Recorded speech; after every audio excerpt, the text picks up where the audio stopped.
Now that Bush has Greg Buchanan off his shoe, will his platform be affected even one iota by the views of Pat Buchanan? Pat Buchanan!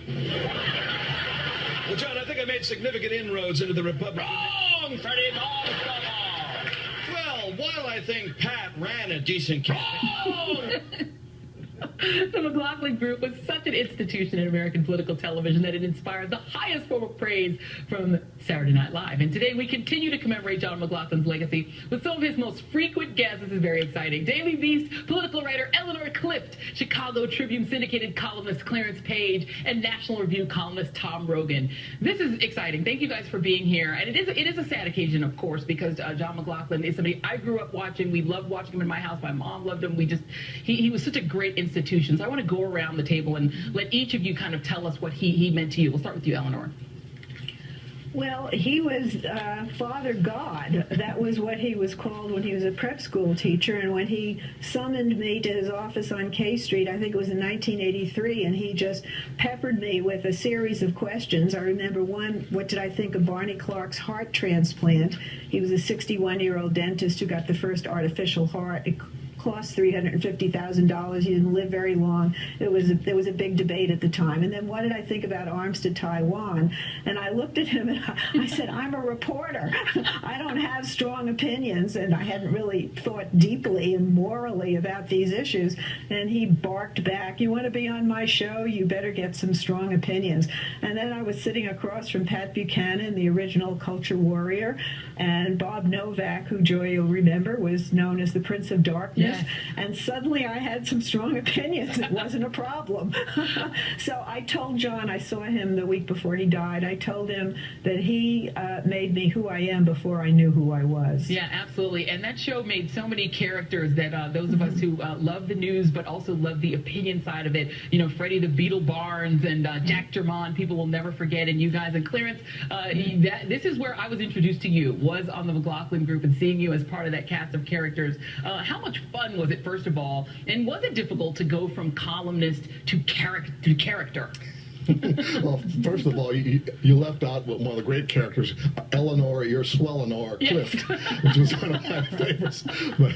But you know, it was a tougher job for me to go from reporter to columnist than to go from columnist to McLaughlin Group. That's because I was already accustomed to giving my opinion, and that's what John wanted. And I think that's why his show was so important in broadcast history, because prior to that, political talk shows tended to be either newsmakers or the reporters who covered them.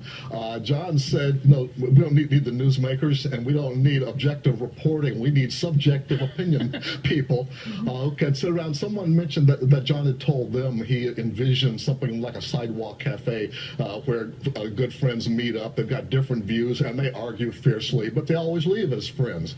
And I think that's important today, because we've kind of taken for granted in Washington that if you're on the right, you don't talk to people on the left, and vice versa. And John was never like that, and that's what I always really admired about him. Yeah, and you know, Tom, you know, other than Firing Line, this was really the only show where sort of somebody who was young and interested in politics could see people on the left and on the right debating fiercely, but, you know, to Clarence's point, walking away from it as friends and really taking each other's views seriously. Do you think that that kind of discourse, can it survive anymore in this fractured partisan environment we're in now? I think, you know, the tribute to John McLaughlin is that actually the ratings of the show towards the end were very strong. And I think the testament of that is that people knew they were going to get different opinions. But as Clarence says, they knew that the people on the set had a warmth towards each other, respect. And so that insulator, if you will, away from some of the partisanship was appealing to people. They knew they'd get passionate opinions and disagreement. They knew they'd get disagreement on the side of left and right. With Pat Buchanan, myself, and Eleanor and Clarence. But at the same time, they knew they would get this sort of, a relatively short introduction to the issues, a good discussion, a bite-sized assessment of the week. And one other thing that I think people should pay heed to is that, from my perspective, as a very young, inexperienced journalist compared to all the other journalists, the great utility of my being on the show is that I was a columnist, I am a columnist, but having been on the show, I've had much more opportunities to sort of broach into more analysis reporting, because people will have seen me and reached out and say, hey, I've just had this experience. Do you want to write about it? So Yeah. he had this developmental dynamic. And we're recruiting you even as we speak, Tom, so beware. You may get a call again from us.